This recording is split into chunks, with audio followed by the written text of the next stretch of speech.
नमस्कार, स्वागत है आपका इस विशेष कार्यक्रम में। मैं हूं अश्विनी कुमार मिश्र।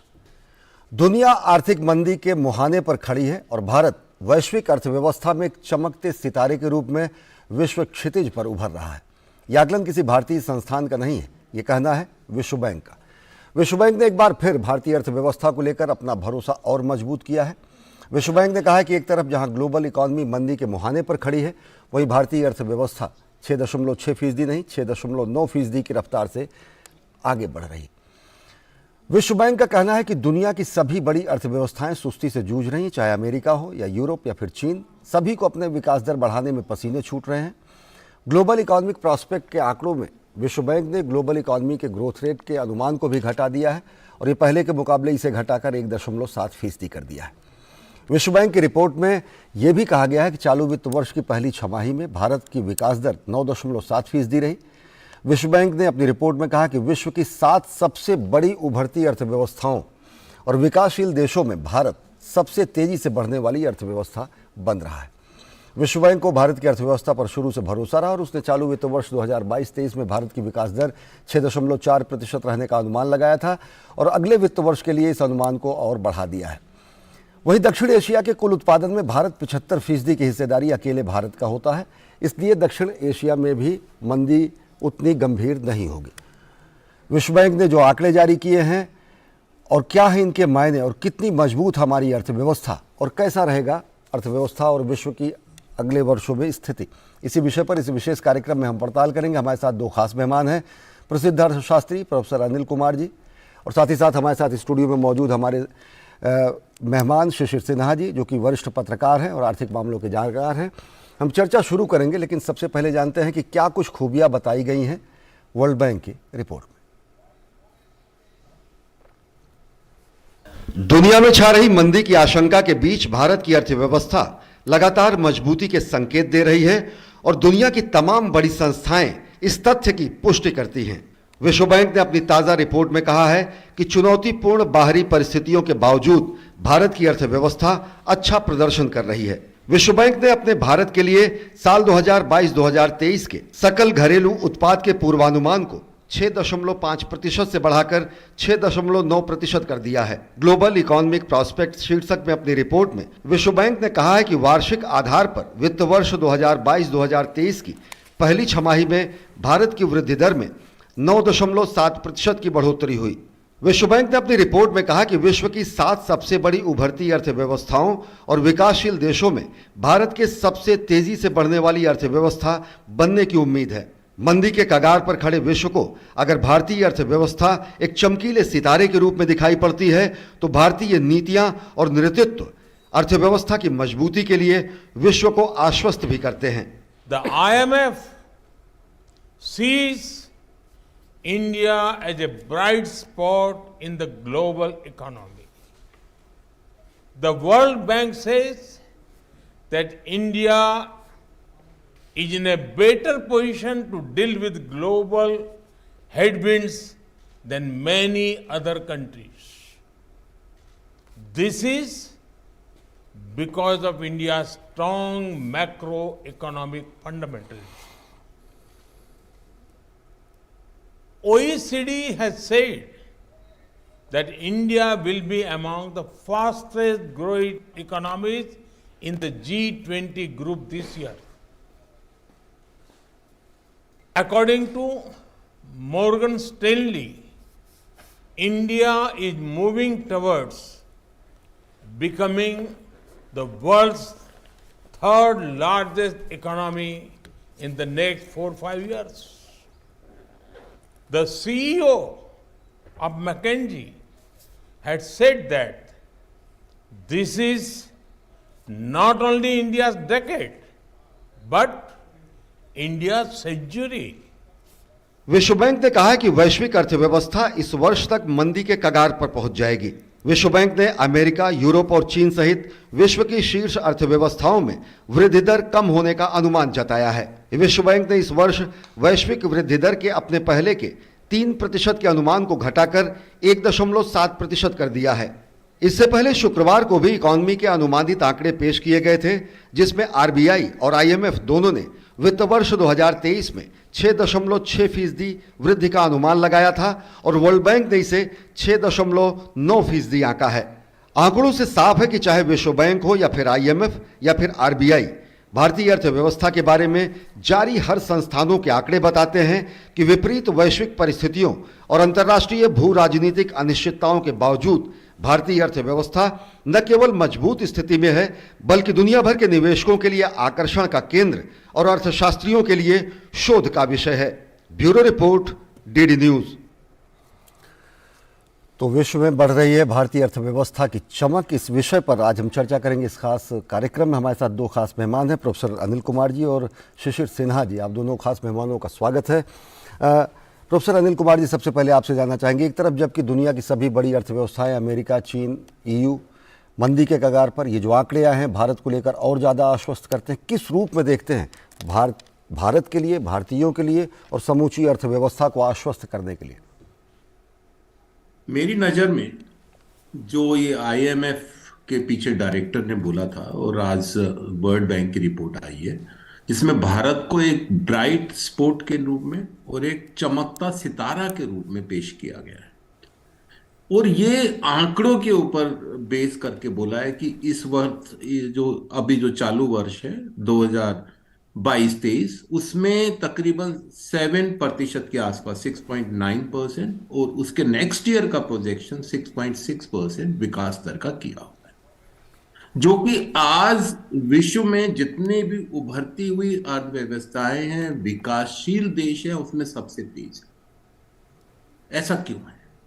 आज जब हम देख रहे हैं कि वैश्विक अर्थव्यवस्थाएं एक हायर देन एक्सपेक्टेड महंगाई दर से जूझ रही है और इंटरेस्ट रेट में एकदम से जो राइज हो रहा है, उससे इन्वेस्टमेंट एक्टिविटीज काफी हद तक प्रभावित हुई है। और मैं तो ये कहूंगा, और ये अतिशयोक्ति नहीं होगी, कि आज जो वैश्विक अर्थव्यवस्था है वो एक विशियस सर्कल के अंदर कैच हो गई है, जिसके अंदर कोई उनको बाहर निकलने का रास्ता नहीं दिख रहा है। लेकिन अगर हम भारतीय अर्थव्यवस्था की बात करें तो हमारे यहाँ पर जो अभी प्रधानमंत्री जी का मैं स्टेटमेंट भी पढ़ रहा था, जो फंडामेंटल्स हैं, हमारे जो मैक्रो इकोनॉमिक फंडामेंटल्स हैं, वो बहुत स्ट्रॉन्ग है। जो 2014 में जो एक अर्थव्यवस्था की विकास को आगे बढ़ाने के लिए जो आगाज किया गया, और पहली बार 2014 में मैं कहूंगा कि जो इलेक्शन लड़े, जो सरकार बनी, वो विकास, केवल विकास के स्लोगन पर बनी। और सबसे पहला काम उस सरकार का स्ट्रक्चरल रिफॉर्म करना था। सबसे बड़े रिफॉर्म्स की अगर मैं बात करूं तो जो मैन्युफैक्चरिंग सेक्टर, जिसमें हम बहुत पीछे चल रहे थे, और ये सेक्टर ऐसा है जिसमें न केवल नौकरियों के अवसर पैदा होते हैं, बल्कि और वृद्धि दर को और अच्छे तरीके से बढ़ने के भी आसार नजर आते हैं। ईज ऑफ डूइंग बिजनेस को आगे ले जाया गया और उसके साथ साथ तमाम जो इस तरह की स्कीम्स हैं, PLI scheme, production linked incentive plan, interest rate को कम किया गया इन्वेस्टमेंट को बढ़ावा देने के लिए, one nation one tax, GST reforms, बहुत बड़ा रिफॉर्म इस देश में किया गया। आज हम देखते हैं कि मैन्युफैक्चरिंग सेक्टर और सर्विस सेक्टर भी, एग्रीकल्चर सेक्टर न केवल, उनके साथ ये आगे विकास दर में समान रूप में भागीदारी बने हैं। पिछले 4 सालों में हम देख रहे हैं कि जो इंफ्रास्ट्रक्चर और कैपिटल एसेट क्रिएशन पर सरकार का हर बजट में जोर रहा है, और इसमें जितना हम इंफ्रास्ट्रक्चर में खर्च करते हैं उसका मल्टीप्लायर इफेक्ट होता है। ₹1 अगर हम खर्च करते हैं तो 2.5 गुना इसके हमारे विकास दर में इजाफा होता है। तो आज हम ये देख रहे हैं कि हमने जो इतने सारे एफर्ट्स ओवर द इयर्स किए, उसका नतीजा अब आज हमारे सामने है। फंडामेंटल्स हमारे सब स्ट्रॉन्ग है, अर्थव्यवस्था के मूलभूत बात करें, बेहद मजबूत है। PMI इंडिकेटर की बात करें, दुनिया भर के दूसरे तमाम हाई फ्रीक्वेंसी इंडिकेटर्स हैं, सब ये हमें बताते हैं कि आज हम बहुत अच्छी स्थिति में हैं। जो हमारे मूलभूत अर्थव्यवस्था के आधार हैं वो बेहद मजबूत है। शिशिर सिन्हा जी, आपसे जानना चाहेंगे इसी बात को आगे बढ़ाते हुए, ये पूरी प्रक्रिया अगर देखें तो तेजी से 2014 के बाद, चाहे वो ईज ऑफ डूइंग बिजनेस हो या फिर चाहे ईज ऑफ लिविंग को बढ़ावा देने की बात हो, बहुत सारे स्ट्रक्चरल रिफॉर्म किए गए। आप जबकि दुनिया रूस यूक्रेन युद्ध के दुष्प्रभाव झेल रही है, कोरोना के दुष्प्रभाव झेल रही है। एक समग्र रूप में भारतीय अर्थव्यवस्था को अगले आने वाले वर्षों में कहाँ पाते हैं और कितने आश्वस्त और सकारात्मक आपको ये दिखते हैं आंकड़े भविष्य के लिए? देखिए, अगर आंकड़ों की बात करें तो जो भारत सरकार का जो पहला अनुमान था जो 7% का है, अगर हम रिजर्व बैंक की बात करें तो 6.8% है, IMF की बात करें तो 6.8 है और विश्व बैंक कह रहा है 6.9%। ये आंकड़े बहुत अच्छे लग रहे हैं और हमें एक उम्मीद दे रहे हैं कि आगे परिस्थितियां अच्छी होंगी।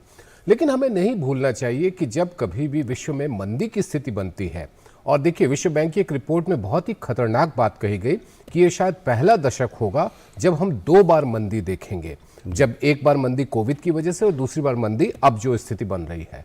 इस मंदी का हमें क्या नुकसान उठाना पड़ेगा, क्योंकि हमारे लिए बाजार मुश्किल हो जाएगा। हम जो सामान बनाएंगे वो बिकना चाहिए, एक्सपोर्ट अगर नहीं बढ़ता है तो परेशानी होगी, इंपोर्ट के जरिए जो हम कच्चा माल हासिल करते हैं वो परेशानी होगी। तो अभी के आंकड़े हमें अच्छे दिखाई दे रहे हैं, लेकिन इसके साथ साथ चुनौतियां काफी बड़ी हो गई हैं और उन चुनौतियों के बीच में आने वाले सालों में इस विकास को बनाए रखना आसान नहीं है। फिर भी अभी की जो 2 साल के आंकड़े हैं, चाहे 2022-23 की बात करें, 2023-24 की बात करें, जब हम 6.9 और 6.6% की बात कर रहे हैं, अच्छा लग रहा है। लेकिन हमें इस बात का ध्यान रखना है कि जब ब्रिटेन और यूरोप में मंदी दिख रही है, अमेरिका में हल्की मंदी की आहट है और बाकी जगहों पर भी जो स्थितियां जब अच्छी ना हो तो हमारे लिए निर्यात को बढ़ावा देना बहुत मुश्किल हो जाएगा। ये हमारे लिए सबसे बड़ी चुनौती होगी और इस चुनौती के बीच में अगर हम 6% की दर भी विकास दर बनाए रखते हैं अलग अलग कारणों की, तो वो हमारे लिए बहुत बड़ी चीज होगी, उपलब्धि वाली चीज होगी। हम चर्चा जारी रखेंगे दोनों खास मेहमान से, लेकिन वक्त हो चला है बेहद छोटे से ब्रेक का। देखते रहिए डीडी न्यूज।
पहाड़ियों में या ऊंचे प्रदेशों में रहने वाले लोग ठंड के आदी होते हैं, फिर भी शीतलहर उनके लिए जानलेवा हो सकती है।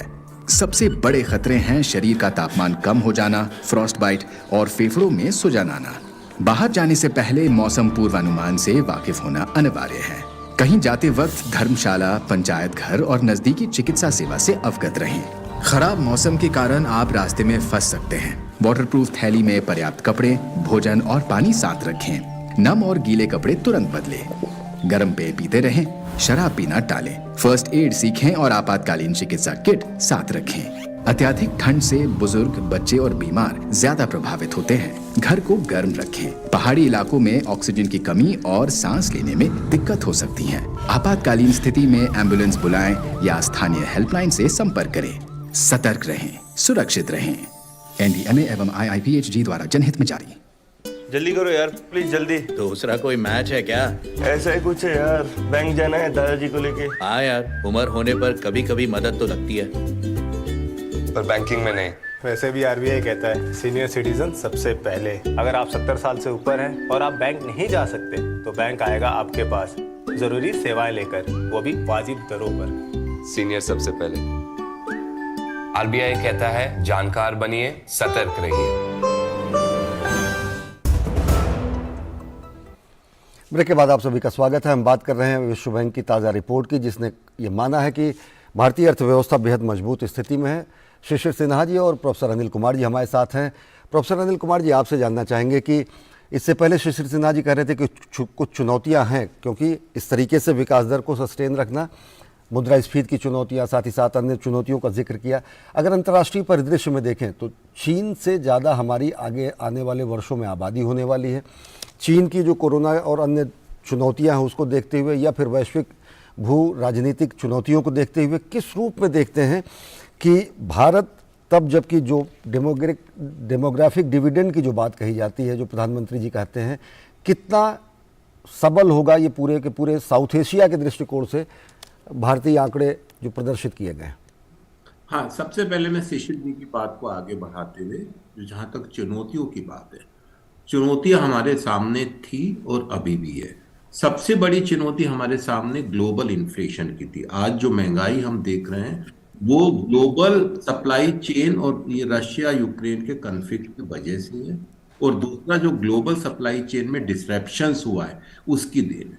लेकिन हमारे रिजर्व बैंक ऑफ इंडिया ने एक, जिसको कॉशियस अप्रोच कहते हैं, उसको अपनाकर हम देख रहे हैं पिछले 6 महीने में हम काफी हद तक महंगाई दर को विद इन लिमिट लाने में कामयाब हुए। ये एक बहुत बड़ी उपलब्धि है। अब इस कॉन्स्ट्रेंट के साथ ये एक बहुत बड़ा चैलेंज था कि हमारी कुछ जो एसेंशियल जो हम इंपोर्ट करते थे उसमें बाधा आ रही थी, लेकिन उसको सरकार ने जिस तरह से मैनेज किया, उसको जिस तरह से सरकार ने उसको समझा और उस चुनौती को लेकर आगे चले, वो मैं कहूँगा काबिले तारीफ। आज इन्फ्लेशन विद इन कंट्रोल है, और साथ में क्योंकि आज हमारे देश में जो इन्वेस्टर्स का माहौल बना हुआ है उसके फलस्वरूप आज हम देखते हैं कि न केवल भारतीय सरकार बल्कि स्टेट गवर्नमेंट भी इन्वेस्टर्स समिट जगह जगह कर रही है, इन्वेस्टर्स को लुभाने के लिए कि आइए भारत के अंदर आइए और यहां पर इन्वेस्टमेंट कीजिए। और उसका हम देखते हैं बहुत अच्छा अनुकूल असर हमें देखने को मिल रहा है, क्योंकि सारी स्थितियां यहां अनुकूल है। अगर हम पॉलिटिकल सिचुएशन की बात करें तो ऐसा कभी नहीं हुआ कि पिछले 8-9 सालों में हम एक स्टेबल सरकार की तरह से स्टेबल पॉलिसीज हम अपना रहे हैं। हमारी भारतीय अर्थव्यवस्था भी काफी हद तक स्टेबल है, और इसमें हम कंसिस्टेंट ग्रोथ को ईयर आफ्टर ईयर हम लेके आ रहे हैं। जहां तक इसकी महामारी, कोविड महामारी की बात है, उसको काफी हद तक हमने काबू कर लिया है, जिसमें हमने तकरीबन पूरी पॉपुलेशन को वैक्सीनेशन करना एक बहुत बड़ी चुनौती थी, उसको भी सरकार में बखूबी निभाया है। और आज हम देखते हैं कि जो हमारा हेल्थ इंफ्रास्ट्रक्चर है, चाहे वो आयुष के जरिए हो या दूसरी, उसमें और ज्यादा विस्तार हुआ। दुरुस्त हमारे पास एक हेल्थ इंफ्रास्ट्रक्चर है, जिसको मेरे को लगता है जो डेमोग्राफिक डिविडेंड की बात है, पॉपुलेशन, अगर हम अपने जो हमारा पॉपुलेशन एक चैलेंज है बहुत बड़ा, बढ़ती हुई जनसंख्या, अगर हम उसको एक अच्छे तरह से उसका इस्तेमाल कर लेते हैं, डिविडेंड कहते हैं, तो उससे हमारे विकास में और ज्यादा इजाफा होगा। और मैं समझता हूं और चीन के मुकाबले हम ज्यादा युवा देश के रूप में उभर रहे हैं आने वाले वर्षों में। शिशिर सिन्हा जी, आपसे जानना चाहेंगे, ऐसा मुद्रास्फीति की बात की गई, वैसे ही अगर देखें तो भारत का जो वस्तु व्यापार घाटा है वो बढ़ा है, 2019 के मुकाबले वो तकरीबन 2 गुना हुआ है। बहुत सारे पेट्रोलियम प्राइसेस का मसला होता है, खनिज का मसला होता है, जैसे आप कह रहे हैं निर्यात की स्थितियां होती हैं। ऐसे में आगे की राह किस रूप में देखते हैं, तब जबकि संस्थाएं ये कह रही हैं कि दशक ही नहीं शताब्दी भी भारत की हो सकती है? देखिए, भारत के साथ जो 1D की बात प्रोफेसर साहब ने की, उसमें मैं 3D और जोड़ देता हूँ। जैसे एक है डिमांड, दूसरा है डेमोक्रेसी और तीसरा है डाइवर्सिफाइड मार्केट। तो अगर ये चारों का कॉम्बिनेशन देखिए, डेमोग्राफिक डिविडेंड हो, चाहे डिमांड की बात करें, चाहे डेमोक्रेसी की बात करें, चाहे हम लोग डाइवर्सिफाइड मार्केट की बात करें, ये हमारे लिए फंडामेंटल एक मजबूत स्थिति में ले आता है, फंडामेंटली हमें एक मजबूत स्थिति में ले आता है। ऐसे में एक बात ये भी होती है कि जब आप इतना बड़ा देश देखते हैं, 140 करोड़ की आबादी वाला देश है, तो इसमें जाहिर सी बात है मांग जो है वो काफ़ी ज़्यादा है। तो अगर आपकी एक्सपोर्ट में असर पड़ता है तो उसकी कुछ हद तक भरपाई डोमेस्टिक डिमांड के जरिए हो सकती है। दूसरी बात यह है कि अगर रोजगार के मौके बनते हैं तो इससे आपके पास क्या होगा कि जो डेमोग्राफिक डिविडेंड है, यानी कि लोगों के हाथ में जब पैसा जाएगा, युवाओं के हाथ में पैसा जाएगा, तो वो डिमांड करेंगे और डाइवर्सिफाइड डिमांड करेंगे। तो इससे मैन्युफैक्चरर्स के लिए आगे इन्वेस्टमेंट का रास्ता खुलेगा, और इसी को हम लोग अर्थशास्त्र में एक वर्चुअस साइकिल कहते हैं कि एक अच्छे से दूसरे अच्छे का होना। ये हमारे लिए एक पॉजिटिव फैक्टर है। लेकिन फिर भी मैं एक यहाँ पर एक कॉशन जरूर देना चाहूँगा कि जब आप ग्लोबल विलेज में रहते हो, वैश्विक समुदाय में रहते हो तो दुनिया के बाकी देशों के असर से आप बेअसर रहें, ऐसा हो नहीं सकता है। जी, अब प्रोफेसर अनिल कुमार जी, एक रिपोर्ट में यह भी कहा गया कि दक्षिण एशिया पर मंदी का ज़्यादा असर नहीं पड़ेगा। भारत तकरीबन 75% अपना व्यापार दक्षिण एशिया से करता है। आप क्या मानते हैं कि भारतीय अर्थव्यवस्था की मजबूती इस पूरे के पूरे दक्षिण एशियाई प्रायद्वीप में कहीं ना कहीं संबल का काम करेंगी? बिल्कुल। आज हम देखते हैं कि जो अमेरिकन इकोनॉमी है, यूरोप की इकोनॉमी है, आज अमेरिका में जो ग्रोथ दर प्रोजेक्टेड है वो 0.5% के हिसाब से। यूरोप में तकरीबन हर एक अर्थव्यवस्था, हर एक देश मंदी से जूझ रहा है। मैं कहूंगा ये इकोनॉमीज अब मैच्योर इकोनॉमीज हो गई हैं और अब समय आया है डेवलपिंग इकोनॉमीज का। और ये सही टाइम पर आज भारतवर्ष को G20 की जो अध्यक्षता करने का मौका मिला है। मेरे को लगता है कि ये भी एक सोने में सुहागा है। भारत न केवल पूरे एशिया को बल्कि पूरे विश्व को एक राह दिखाने के कगार पर खड़ा है कि उनकी अध्यक्षता में कि आने वाली विश्व की अर्थव्यवस्था किस स्वरूप में, किस ढांचे में चलने वाली है। भारत सक्षम है वो राह दिखाने में। और जहां तक एशिया की बात है, आज एशियन इकोनॉमीज, चाइना जिसको हम कहते थे टाइगर है, वो भी काफी हद तक कोविड के चलते मंदी से जूझ रहा है और वहां की इकोनॉमी में बहुत ज्यादा अच्छे प्रोस्पेक्ट्स देखने को नहीं मिल रहे हैं। तो ऐसे में जो छोटी इमर्जिंग इकोनॉमीज है उसमें इंडिया एक बहुत बड़ी डोमिनेंट, बहुत बड़ी शक्तिशाली देश के रूप में सामने उभर के आया है। तो मेरे को लगता है उससे न केवल भारत का बल्कि आसपास जो भारत के देश है उनका भी विकास अश्वंभावी है। चलते चलते आखिरी सवाल शिशिर जी आपसे, नीति, नियत और नेतृत्व तीनों स्थिति पे एक सबल नेतृत्व के रूप में प्रधानमंत्री नरेंद्र मोदी का राष्ट्र को आगे बढ़ाना, पारदर्शी नीति और नियत दोनों, वो आधार दिखती है कहीं ना कहीं वर्तमान जो हम आउटकम इस समय पा रहे हैं। बिल्कुल, देखिए अर्थव्यवस्था में बेहतरी के लिए एक निवेश अगर आपके पास आता है तो उसके पीछे एक बड़ी सोच होती है कि आपके यहाँ स्थिरता है कि नहीं, राजनीतिक स्तर पर स्थिरता है कि नहीं, नीतियों में स्थिरता है कि नहीं। ये हमारा एक अच्छा हमारे लिए बात है कि इन चीज़ों में हमें स्थिरता देखने को मिल रही है और यही चीज़ निवेश को बढ़ाने में मदद करेगा। अब ये हमारे लिए ज़रूरत है कि हम घरेलू निवेश और विदेशी निवेश दोनों को और ज़्यादा से ज़्यादा प्रोत्साहित करें, जिससे कि जो हमारी विकास की ज़रूरतें हैं उनको पूरा करने में हमारी मदद मिल सके। निश्चित तौर से, और नीति के आधार पर और नेतृत्व के आधार पर और साथ ही साथ अर्थव्यवस्था के फंडामेंटल्स के आधार पर सभी स्थितियां बेहद मजबूत हैं। और भारतीय अर्थव्यवस्था न केवल देश के लिए बल्कि समूचे दक्षिण पूर्व एशिया के लिए, दक्षिण एशिया के लिए और विश्व अर्थव्यवस्था के लिए एक महत्वपूर्ण संबल के रूप में उभर रहा है। ये बताती है विश्व बैंक की ताज़ा रिपोर्ट। बहुत बहुत शुक्रिया शिशिर सिन्हा जी, प्रोफेसर अनिल कुमार जी, हमसे जुड़ने के लिए और विस्तार से जानकारी देने के लिए।